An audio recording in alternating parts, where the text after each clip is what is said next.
ग्रंथ हे दुसरे असले तरी ज्ञानेश्वर हे त्यांना प्रथम लेखकात म्हणले जाते, कारण की ज्या काळात संस्कृतमध्ये संपूर्ण ग्रंथ वेद पुराण अवगत हे प्रचलित होते, तेव्हा आपला साधा माणूस म्हणजे मराठी माणूस हा अशा अमृतमय ज्ञानात वंचित होता. तेव्हा अत्यंत कष्ट घेऊन श्री संत माऊली ज्ञानेश्वरीची रचना अवघ्या वयाच्या 16व्या वर्षी श्री संत माऊली ज्ञानेश्वरांनी केली. त्यामध्ये 6व्या अध्यायामधील ओवी क्रमांक 14 ते 24 पर्यंत आपल्या मराठी भाषेचा गौरव त्यांनी केलेला आहे. त्यामध्ये असे म्हणतात, माझ्या मराठीची बोलू कौतुके, परी अमृताचे नि पैदा जिके, परी अमृताची ही पैदा जिंके, ऐसे अक्षरे रसिके मिळविन. म्हणजेच माझ्या मराठीची काय सांगू तुम्हाला कौतुके, जरी एकीकडे अमृत ठेवला आणि एकीकडे माझी मराठी माऊलीचं वर्णन केलं, त्या ठिकाणी माझी मराठी भाषा ही त्या अमृताची पैज जिंकेल अशी माझी मायबोली म्हणजे मराठी भाषा आहे. आज माझ्या शब्दाचे व्यापकपण बोलती जे असाधारण, असे फावल्या फावती गुण चिंतामणीचे. माझ्या मराठीचे बोल असे असाधारण आहेत, जे बोल जर माणसाला जर सांगत असलं तर हृदयाला स्पर्श करणारी अशी माझी मराठी भाषा आहे, असे संत श्री माऊली ज्ञानेश्वरांनी व्यक्त केले आहे. मी पूर्ण म्हणतो, माझ्या मराठीची बोलू कौतुके, परी अमृताचे नि पैदा जिके, ऐसे अक्षरे रसिके मिळविन. जी कोवळंबिकेची नि पाडे, नादींचे रंग थोडे, ऐसे परिमळाचे बीक मोडे जायचे. ऐका रसाळपणाची अलोभा, परी श्रवणाची होती जिभा, बोले इंद्रियाला कळवा एकमेका.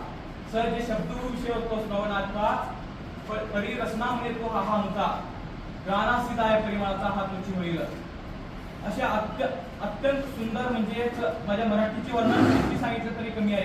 ज्या ठिकाणी इंग्रजी भाषेमध्ये असं म्हणतात, इंग्रजी भाषेमध्ये 12,000 शब्दावली आहे आणि त्याच ठिकाणी हिंदी भाषेमध्ये 48 शब्दावली आहे.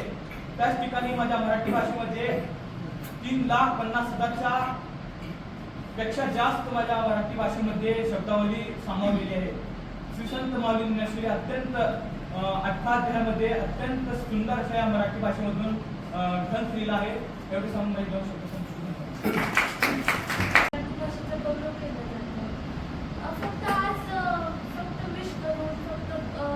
मराठी भाषेच्या शुभेच्छा एकच दिवस बोलून चालतं का? नाही तर वर्षभर काय करतो आपण मराठीसाठी? वर्षभर विद्यार्थी काय करतात मराठीसाठी? ते वाचतात का साहित्य? ते वाचतात का? मराठी भाषेचा अभ्यास करतात का? फार होत चालला मराठी भाषेवरचा अभ्यास. मराठी ही आपली समृद्ध, संपूर्ण आणि सुंदर भाषा आहे. ही भाषा अभिजात भाषा म्हणून पण ओळखली जात आहे. आता या भाषेवरचं गौरव करणं हा आपलं कर्तव्य आहे. युवा म्हणून आपलं कर्तव्य करतं की आपण मराठी भाषेच्या साहित्याचा अभ्यास करावा. सर, काल मी कुसुमाग्रज गजांच्या कविता वाचत होते.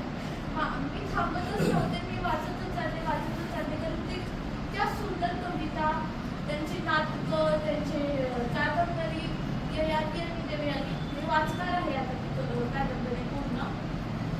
इतकं सुंदर संदर्भ त्यांनी, म्हणजे त्यांच्या कविता असो, त्यांची पुस्तकं असो, त्यांची नाटकं असो, फार त्यांनी साहित्यामध्ये फार प्रभुत्व मिळवलेलं आहे.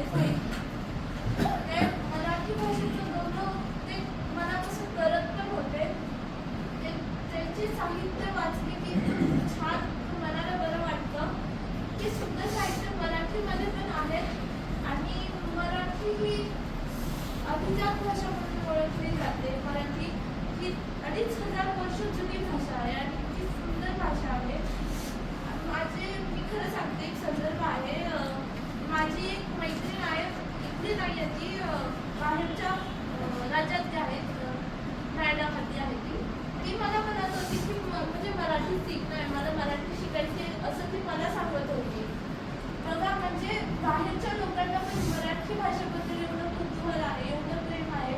मी बरेच शोज वगैरे बघते, तिथे पण ते लोक जास्त करून मराठी आर्टिस्ट आहेत. मराठी नाटककार असो, डायरेक्टर असो, रायटर असो, सगळे मराठी लोक, मराठी भाषा ही जगभरात प्रसिद्ध झालेली